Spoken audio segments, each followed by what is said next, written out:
Hello students. तो last video lecture में આપણે સ્થિત ઘર્ષણ ગતિક ઘર્ષણને લગતા દાખલા જોયા છે, બરાબર? સોરી, સ્થિત ઘર્ષણને લગતા દાખલા જોયા છે। હવે આપણે બીજો દાખલો જોઈએ છે। તો ઉદાહરણ છે 5.9 એટલે કન્ટિન્યુ થશે આપણું 5.8 અને 5.78 અને 5.9। તો જોઈએ છે આવા જે દાખલા છે તમને જેડબલઈ નીટ માટે એક્ઝામ માટે હંમેશા આઈએમપી જ રહેશે, એટલે આના પર વધારે ધ્યાન આપવાનું। અને આ જે છે એ આપણો બેઝિક વિચાર છે, જનરલ લાઈફમાં આપણે જે જોઈએ છે એના પરથી જ આ દાખલો છે, એટલે આવો દાખલો તમને ઇમેજિન કરતાની સાથે આવડી જવો જોઈએ, બરાબર? જોઈએ છે આપણે કેવી રીતે કાઉન્ટ કરવાનું તે।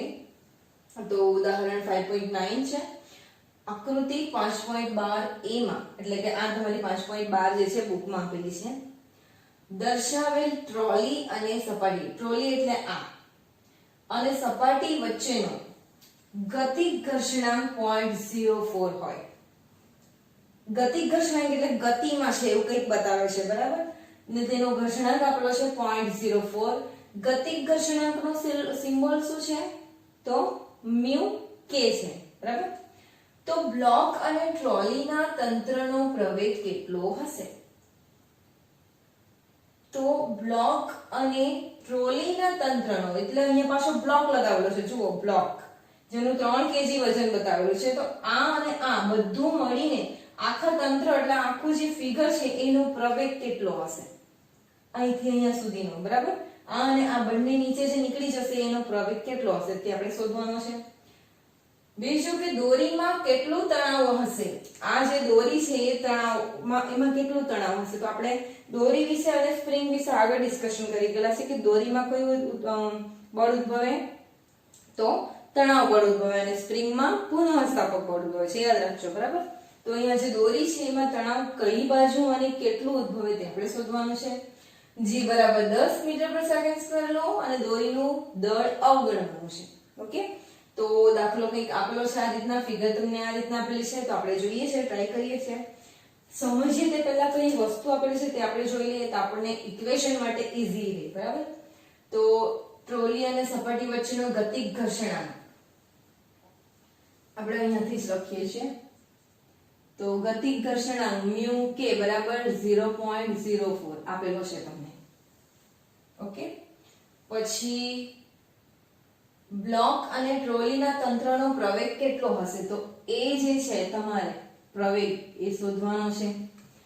દોરીમાં કેટલું તણાવ હશે? બીજું ટી તમારે શોધવાનું છે, બરાબર? પ્રવેગ અને તણાવ શોધવાનું છે, બરાબર? દોરીનું દળ g બરાબર જે છે, g બરાબર 10 મીટર પર સેકન્ડ સ્ક્વેર એ લઈ લેવાનું છે આપણે, બરાબર? ચલો તો હવે આપણે સમજવાની ટ્રાય કરીએ। તો ટ્રોલી અને સપાટી વચ્ચેનો ગતિક ઘર્ષણાંક એટલે હવે તમે ફિગર જો ઇમેજિન કરો તો આ ફિગર, આ તમારી છે ગરગડી, જોઈલી છે ને બધાએ? કુવામાંથી પાણી કાઢીને પેલી આ રીતના ખેંચે ને વચ્ચે જે પેલું ફર એને ગરગડી કહેવાય, બરાબર? તો એવી જ રીતની આ કંઈક ગરગડી છે, અને ગરગડી હંમેશા લીસી જ હોય છે, બરાબર? અહીંયા આપણને અહીંયા કન્ફર્મ આપેલું નથી કે ખબરી છે કે લીસી છે કે કેવી છે, બરાબર? ખરબચડી હોય કે કેવી હોય। તો આ જે ગરગડી છે એના પરથી દોરી લગાવેલી છે, દોરી સાથે એક ટ્રોલી એટલે નાનું ગાડી જેવી બાંધેલી છે, અને એના નીચે વજન લગાવેલું છે 3 કેજી નું, બરાબર? આવી કંઈક ફિગર છે। હવે તમે જુઓ તો જેવી આ ફિગર બને અને તમે અહીંયાથી જ્યાં સુધી પકડી રાખશો ત્યાં સુધી કંઈ નહીં થાય, પણ જેવું અહીંયાથી છોડશો એટલે ટ્રોલી ક્યાં જશે? સીધી આ રીતના નીચે આવશે। કેમ? તો સૌથી પહેલા તમારી આ ઇફેક્ટ થાય, અહીંયા નીચે શું લાગશે? તો mg લાગશે, બરાબર?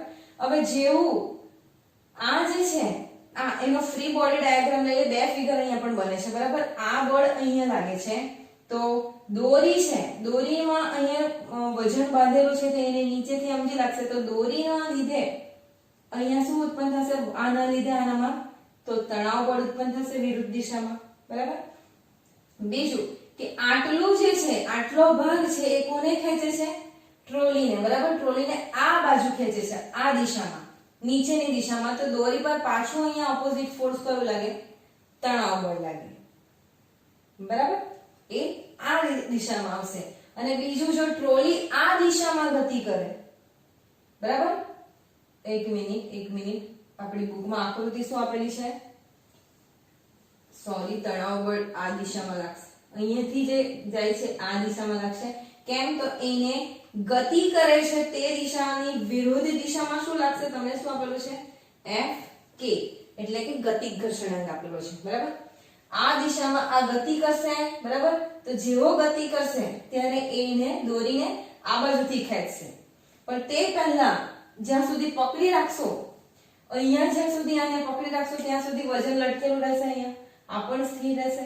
તો પહેલી જે ફિગર છે આપણી આ જોઈએ તો અહીંયા લટકેલું રહેશે, તો કોના લીધે? તો mg ના લીધે. એટલે આ ખેંચાયેલું રહે એટલે દોરી પર ઉપરથી તણાવ લાગે તો At તમારું જનરેટ થાય, ઉત્પન્ન થાય, બરાબર. બીજું કે જેવું અહીંયાથી છોડી દો એટલે બેઠી આ દોરીને ખેંચીને આમ લઈ જાય એટલે તણાવ બળ પાછું આ રીતની દિશામાં લાગશે, બરાબર. આ દિશામાં કેમ લાગે? તો અહીંયા પકડી રહી ત્યાં સુધી તો દોરી આમ ખેંચાશે, ટ્રોલીને ખેંચવાનો ટ્રાય કરે, બરાબર. પણ કોના લીધે? તો એ Fk ના લીધે. ટ્રોલી જવાની શરૂઆત કરશે તો ઓપોઝિટ ફોર્સ કેવું લાગશે? એને Fk લાગશે, બરાબર. ગરગડી તમે વિચારો તો તમને ઈઝીલી આકૃતિ સમજ પડી જાય, બરાબર. તો આ આકૃતિ આખી એ છે એનો ફ્રી બોડી ડાયાગ્રામ, એટલે આકૃતિ અલગ કરી દઈએ તો પહેલી આકૃતિ આપણે આ બનાવીએ. આ તમારું વજન છે, નીચે લાગે છે mg, બરાબર. એની ઓપોઝિટ દિશામાં શું છે? t છે. તો આ w બરાબર શું છે? 3 kg છે ને, 3 kg. તો mg બરાબર કેટલા થાય? તો mg બરાબર શું થશે? m એટલે 3 ને g એટલે 10 એટલે કેટલા થાય? 30 ન્યૂટન થઈ ગયા ને. અહીંયા F mg લાગે તે. ક્લિયર? ઓકે, ચલો હવે આ ફિગર બી, બરાબર. અને અહીંયા આપણે લઈ લઈએ તો ફિગર સી, એટલે અહીંથી આટલો નીકળી ગયો એટલે અહીંથી આટલો જ લ્યો. તો ટ્રોલી જે છે આ તમારી ટ્રોલી છે, બરાબર. આ ટ્રોલી છે જેને બંને બાજુથી આ દિશામાં કોઈ બળ લાગે તો Fk, એનાથી ઓપોઝિટ કયું લાગે? તો પાછું તણાવ બળ લાગે છે, બરાબર. તો તે રીતના આપણે લેવાનું છે. આ ફિગર તમારી સી થઈ ગઈ, ફિગર સી. ક્લિયર? તો આકૃતિ બી એ બ્લોક માટેનો ફ્રી ડાયાગ્રામ છે અને આકૃતિ સી એ ટ્રોલી માટેનો ફ્રી ડાયાગ્રામ છે. ઓકે, આપણે એવું લખી શકીએ. પછી ડાયરેક્ટ આપણે લખીને શરૂઆત કરીશું. તો જુઓ,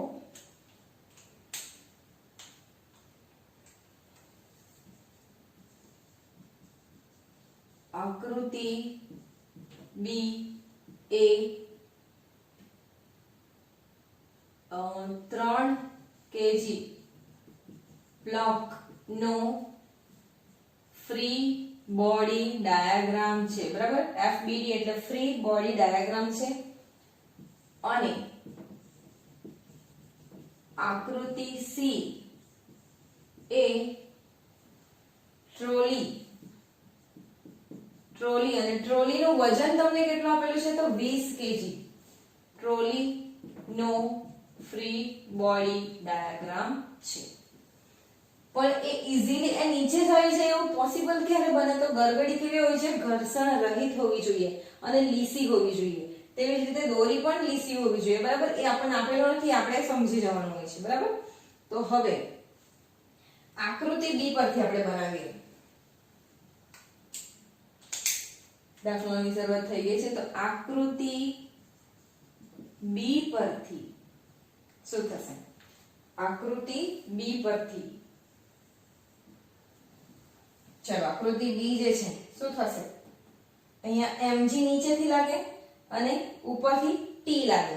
એટલે આ જો આખી આપણે આકૃતિ જોઈએ ને આકૃતિ બી જોઈએ, બરાબર. તો સૌથી જેવી તમે ફિગર અહીંયાથી મતલબ આ પકડેલું છે અને છોડી દો તો શું થશે? બેઠો ભાગ ક્યાં જશે તમારો? નીચે જ જાય. એટલે સૌથી વધારે કયું બળ ઇફેક્ટ કરે? તો નીચે વાળું કયું? તો mg. F mg, બરાબર. તો ન્યૂટનની, કેમ? કારણ કે એ સ્થિર છે તેમાંથી ગતિમાં આવી જાય, બરાબર. તો ન્યૂટનની ગતિનો કયો નિયમ લાગુ પડશે? બીજો. ન્યૂટનની ગતિના બીજા નિયમ પરથી શું થશે? F is equal m. F is equal m. તો F is equal mg થશે અહીંયા. m એ છે બરાબર, નીચે જશે એટલે પ્રવેગ લાગશે તમારો, પણ આ ગતિમાં આવી જાય એટલે પ્રવેગ આવશે, પણ ગતિમાં તે પહેલા બી એને જ્યાં સુધી સ્થિર હશે ત્યાં સુધી કયું તો mg, અને ઉપરથી શું લાગશે t. પણ mg અને t માંથી સૌથી વધારે બળ કયું લાગશે તો એ નીચેથી ખેંચેલું લાગશે એને, જો બરાબર. તણાવ બળ ઉપર લાગે છે અને mg નીચે લાગે છે, તો mg ના લીધે તણાવ બળ ઉત્પન્ન થાય છે આમાં, બરાબર. તો એ mg હાઈ રહેશે. તો આપણે લખીશું F બરાબર mg t બરાબર me. તો આ બળ કેટલું થયું, આ F બરાબર કેટલું લગાવે mg t જેટલું. ઓકે, બરાબર, ધ્યાન આપજો અહીંયા. તો mg t બરાબર છે. તો mg કેટલા છે, mg કેટલા છે તો 30 થયા, 30 માઈનસ t બરાબર અહીંયા m કેટલા છે, આ બ્લોક માટે લેતા છે બરાબર, આકૃતિ માટે. t માઈનસ mg કેમ નહીં લેવાય તો અહીંયા જે તણાવ બળ છે એના કરતા વધારે બળ કોનું છે તો mg નું છે, કારણ કે નીચે લેતું જાય છે બરાબર, તો એની અસર સૌથી વધારે છે.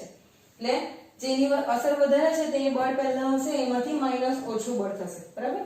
તો mg બરાબર 30 આપણે ફાઇન્ડ કરી લીધા છે. કેવી રીતે તો m જે 3 kg ગુણ્યા 10, g કેટલા છે 10 છે બરાબર. તો m કેટલા છે તો 3 kg છે એટલે 3a, ઇક્વેશન નંબર 1. ક્લિયર? તેવી જ રીતના હવે આટલો ભાગ પતી ગયો. હવે આ ભાગ એટલે કયો તો અહીંયાથી છે, આકૃતિ b પરથી.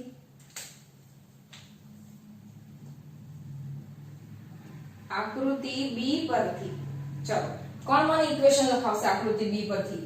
તો b પર b એ ગતિમાં જવાનું છે. કેમ તો આ ગતિમાં આવે તો આને ખેંચી લઈ જાય, જેવું આ ગતિમાં આવશે તેવું આ એને ખેંચશે, તે પણ બીજા નિયમ પરથી જ આવશે. તો ન્યૂટન ની ગતિના બીજા નિયમ પરથી આપણ F is equal m જ થશે બરાબર. જ્યાં F બરાબર તમને શું મળશે, હવે તમારે ફક્ત અહીંયાથી આટલી ફિગર ઇમેજિન કરવાની છે. આના માટે આપણું થઈ ગયું છે. m એ એટલે ગતિમાં આવે છે બરાબર, ગતિમાં આવે છે, પણ F કેટલો લાગે એના પર તો કોણ લગાડે, કોની અસર? અહીંયા એક Fk છે અને બીજું છે t. તો Fk વધારે છે કે t વધારે છે? તો વિચારો, તમારી જે ટ્રોલી છે તે આમ જાય છે, આ બાજુથી જાય છે આ દિશામાં, કારણ કે આ એને ખેંચે છે. તો આના માટે તો આપણે લખી દીધું છે.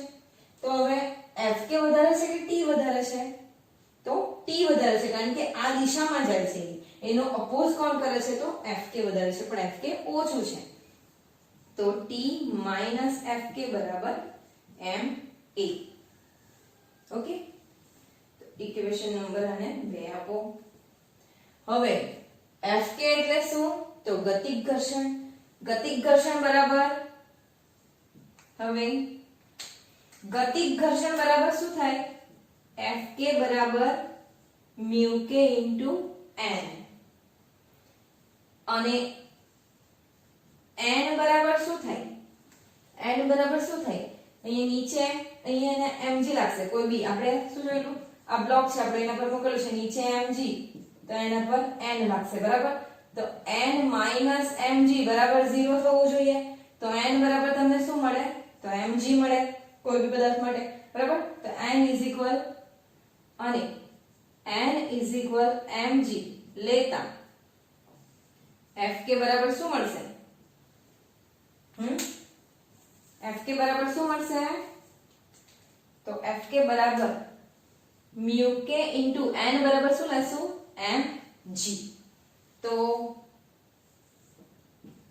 Fk બરાબર μk કેટલો આપેલો છે તમને 0.04, ક્યાં આપણે લખ્યું અહીંયા લખ્યું 0.04 μk.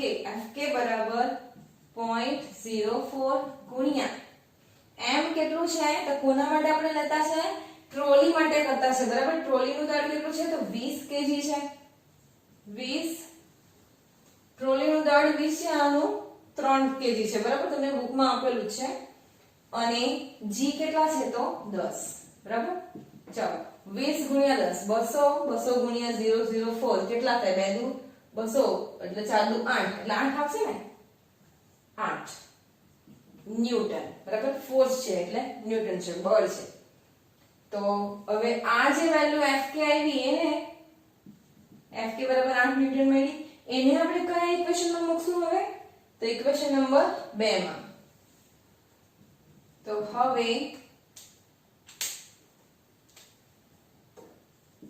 Fk બરાબર 8 ન્યૂટન ને સમીકરણ 2 માં મૂકતા એકવાર આકૃતિ પરથી ઇક્વેશન મળી જાય પછી તો તમારે સ્ટેપ બાય સ્ટેપ તમને ખ્યાલ જ આવશે કે હવે શું ગણવાનું છે. બરાબર. તો t Fk એટલે 8 બરાબર ma. m એટલે કોના માટે? તો આકૃતિ b પરથી. આકૃતિ b એટલે કઈ આપણી? આ ટ્રોલી. ટ્રોલીનું દળ કેટલું છે? તો 20 kg છે. અહીંયા 20 kg એટલે 20a. Equation number 3. Clear? t - 8 બરાબર 20a. ઓકે. હવે તો આપણે શોધવાનું શું છે? આટલું બધું ગણ્યા પછી પણ ખબર આપણે ના પડે કે આપણે શું શોધવાનું છે અહીંયા સુધી ગણી લીધા પછી. હવે જુઓ, બ્લોક અને ટ્રોલીના તંત્રનો પ્રવેગ કેટલો હશે? બ્લોક અને ટ્રોલી ના તંત્ર એટલે આખું જ નો પ્રવેગ તો આનો જેટલું બી આપણને મળ્યું છે અને આનો જેટલું બી મળ્યું છે. આનું ઇક્વેશન અને આનું ઇક્વેશન બંનેનું આપણે શું કરવું પડે? ટોટલ એટલે કુલ પ્રવેગ જોઈએ ને આપણે સરવાળો કરવો પડશે. તો સમીકરણ 1 અને સમીકરણ 3 નો સરવાળો કરતા. બરાબર. તો આપણે લખશું કે તંત્રનો પ્રવેગ કેટલો હશે? ટ્રોલીના તંત્રનો પ્રવેગ કેટલો હશે? તો સમીકરણ 1 અને 3 નો સરવાળો કરતા ચાલો શું મળશે? ટ્રોલીના તંત્રનો પ્રવેગ આપણે લખીને અહીંયા તો ખબર પડે આપણને. હવે કુલ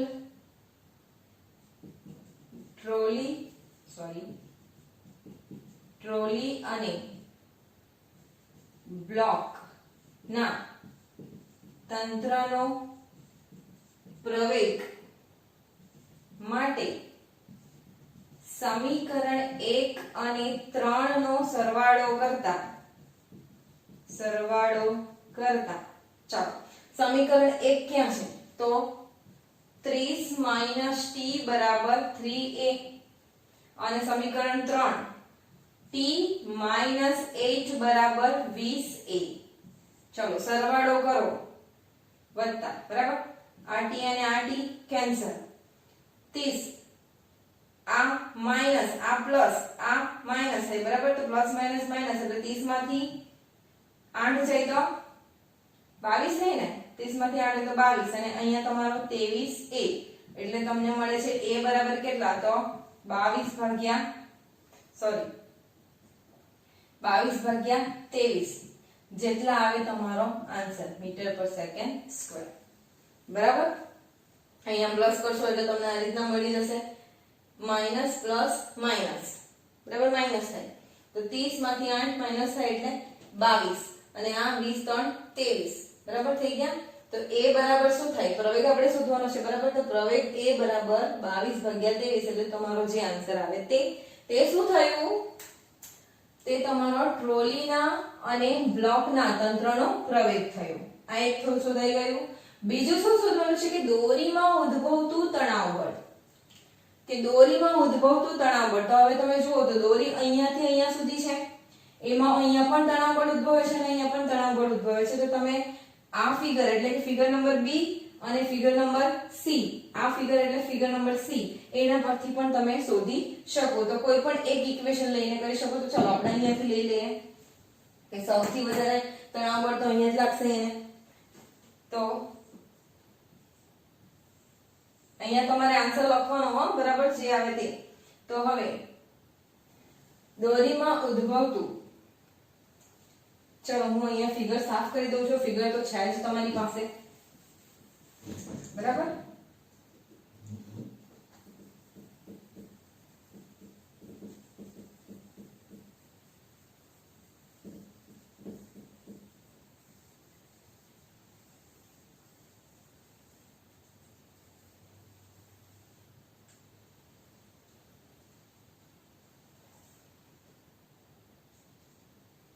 ત્યાંથી હવે દોરીમાં ઉદ્ભવતું તણાવ બળ T, તો કોઈ પણ સમીકરણ તમને કીધું છે કે સમીકરણ 1 એટલે કે આ આકૃતિ પરથી પણ લઈ શકાય અને આ આકૃતિ પરથી પણ લઈ શકાય, તમે કોઈ પણ ઇક્વેશન વાપરી શકો. આપણે અહીંયાથી લઈએ અથવા અહીંયાથી લઈએ, તમે જે રીતના લેવાનું હોય તે રીતના, બરાબર. તો આપણે તણાવ બળ સમીકરણ 1 પરથી લઈએ. સમીકરણ 1 પરથી તો સમીકરણ 1 કયું છે? 30 - t બરાબર 3a. ચલો t ને સૂત્રોનો કરતા બનાવો તો t બરાબર શું થશે? 30 - 3a.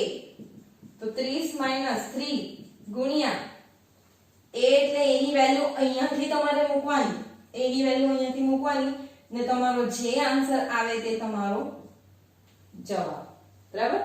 તે તણાવ બળ તમારો ક્લિયર, બરાબર. આપણું શોધાઈ ગયું છે એટલે ધ્યાનથી વાંચવાનું, સમજવાનું અને પછી દાખલો ગણવાનો, પ્રેક્ટિસ ખાસ કરવાની, તો તમને ઈઝીલી ખ્યાલ આવી જશે. ક્લિયર? ઓકે. તો આપણે નેક્સ્ટ દાખલો જોઈશું. હવે કન્ટિન્યુ. આ ઉદાહરણ 5.9 હતું. હવે સ્વાધ્યાયનો આપણે કોઈ દાખલો જોઈએ, એટલે આ તમે વ્યવસ્થિત કરી લો. ક્લિયર?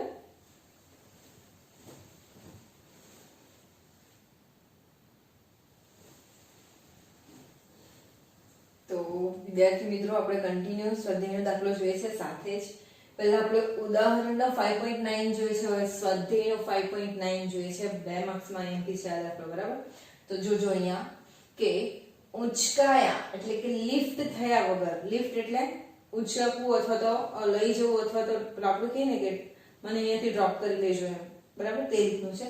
તો ઉંચકાયા વગર 20,000 kg નું દળ ધરાવતા એક રોકેટને વિસ્ફોટ કરાવતા તે ઉર્ધ્વ દિશામાં 5 મીટર પર સેકન્ડ સ્ક્વેરના પ્રારંભિક પ્રવેગથી ગતિ કરે છે. તો વિસ્ફોટથી લાગતો પ્રારંભિક ધક્કો ગણો. તમે આકૃતિ મતલબ આ જે દાખલો છે એના પરથી આકૃતિ ઇમેજિન કરી શકો છો કેવી રીતના થાય છે. તો પહેલા આપણે વેલ્યુ લખી દઈએ અહીંયા કે શું આપેલું છે. તો એક તો વજન આપેલું છે, રોકેટનું વજન m બરાબર કેટલા છે? તો 20,000 kg છે. એટલે કે 1 2 3 4 2 × 10⁴ kg થયા, બરાબર. બીજું, વિસ્ફોટ કરાવતા તે ઉર્ધ્વ દિશામાં 5 મીટર પર સેકન્ડ સ્ક્વેર, a બરાબર 5 મીટર પર સેકન્ડ સ્ક્વેર ના પ્રારંભિક પ્રવેગથી ગતિ કરે છે. તો વિસ્ફોટથી લાગતો પ્રારંભિક ધક્કો બળ ગણો. અહીંયા બળ તરીકે સિમ્બોલ કયો લેશું એના પર ડિપેન્ડ રહેશે, તે પ્રમાણે આપણે લખીશું બળ T આપણે લેવાનો છે, એ આપણે શોધવાનું છે, બરાબર. શા માટે T એ આપણે આકૃતિ પરથી સમજીએ, બરાબર. તો અહીંયા જુઓ કે ઉંચકાયા વગર 20,000 નું રોકેટ છે. તો માની લો કે આ રોકેટ છે અહીંયા, બરાબર. હવે 20,000 જેટલું રોકેટનું વજન છે, 20,000 kg જેટલું રોકેટનું વજન છે. તો એ જ્યાં પણ મૂકેલો હશે તો એ વજનના લીધે એને નીચે શું લાગશે? વજનના લીધે તો mg લાગશે, બરાબર. એ વજનના લીધે એને નીચેથી mg લાગશે, w. પછી એને શું છે? તો આ જ્યાં મૂકેલું છે ત્યાં જ એ રોકેટને વિસ્ફોટ કરાવવામાં આવે છે. એટલે અહીંયા હવે એનો વિસ્ફોટ કરાવવામાં આવે છે, બ્લાસ્ટ કરાવવામાં આવે છે. તો એ રોકેટને તમને ખબર છે કે રોકેટને બ્લાસ્ટ કરાવે તો ક્યાં જાય? તો ઉપરની દિશામાં જાય. તો એ દિશામાં જશે, સોરી, તો એ સીધી દિશામાં જશે. એટલે કે એનો પ્રવેગ બી ક્યાં જશે? તો ઉપરની દિશામાં જ જશે એનો પ્રવેગ બી, બરાબર.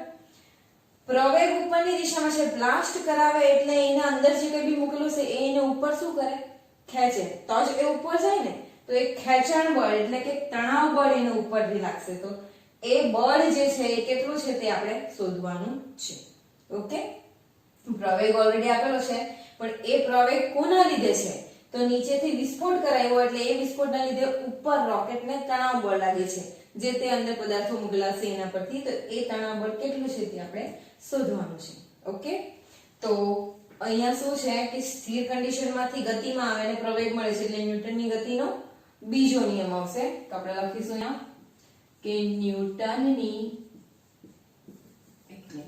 ધારો કે શબ્દોમાં લખીએ ને એ જેટલા પ્રવેગથી રોકેટ ઉર્ધ્વ દિશામાં ગતિ કરે છે ત્યારે એ જેટલા પ્રવેગથી ઉર્ધ્વ દિશામાં ગતિ કરે છે ત્યારે તેને કરે છે અને તેને વિસ્ફોટ ઊંધું થઈ જાય છે ને વાક્ય પહેલા વિસ્ફોટ આવે પછી ગતિ કરે છે આપણે તે લખીએ તો